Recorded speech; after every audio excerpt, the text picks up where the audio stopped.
A imprensa brasileira, que deveria ser a guardiã da verdade e da justiça, há muito tempo deixou de cumprir esse papel. Em vez de informar, ela manipula.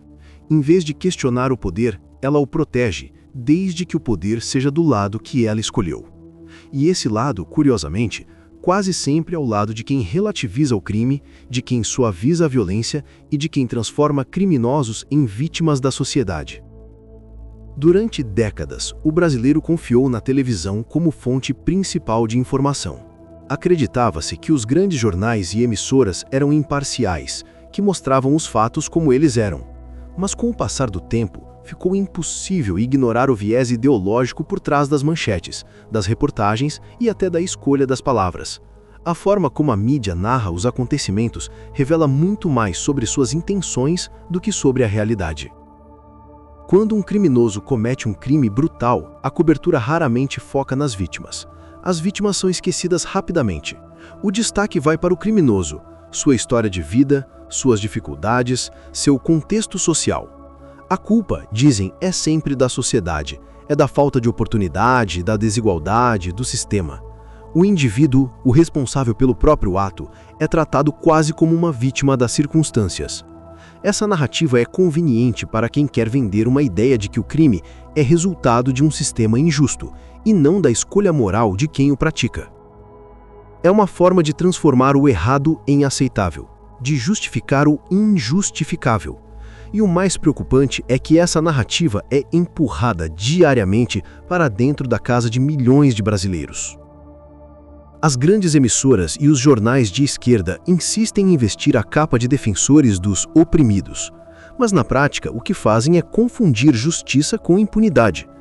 Quando defendem criminosos, não estão lutando por direitos humanos, estão enfraquecendo o senso de responsabilidade, estão diluindo a linha entre o certo e o errado. E há uma ironia enorme nisso tudo. Esses veículos se dizem críticos ao poder, mas são justamente eles que mais ajudam a sustentá-lo, desde que o poder esteja nas mãos de quem pensa como eles.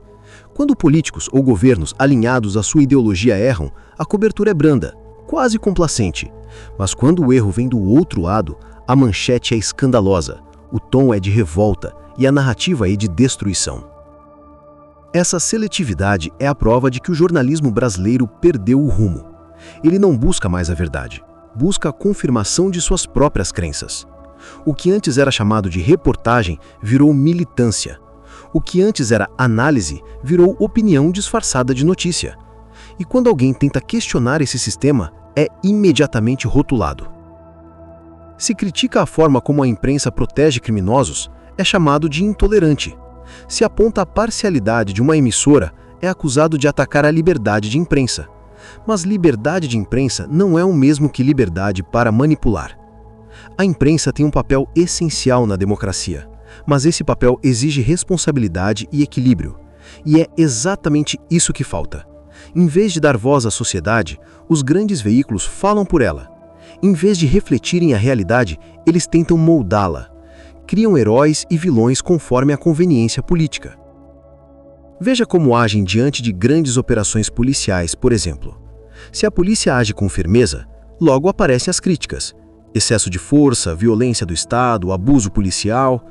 As manchetes nunca destacam o trabalho árduo dos agentes que colocam a vida em risco. Não, a atenção vai toda para o criminoso neutralizado.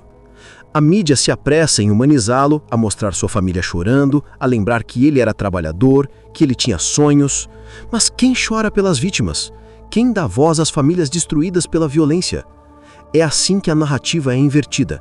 O bandido vira vítima e a vítima é esquecida. A sociedade inteira passa a ser educada para sentir pena de quem comete o crime e não de quem o sofre. Esse é o retrato de uma imprensa que perdeu o senso moral. E a emissora mais poderosa do país tem papel central nisso. Ao longo de décadas, ela se consolidou como referência de informação, mas também se tornou símbolo da manipulação.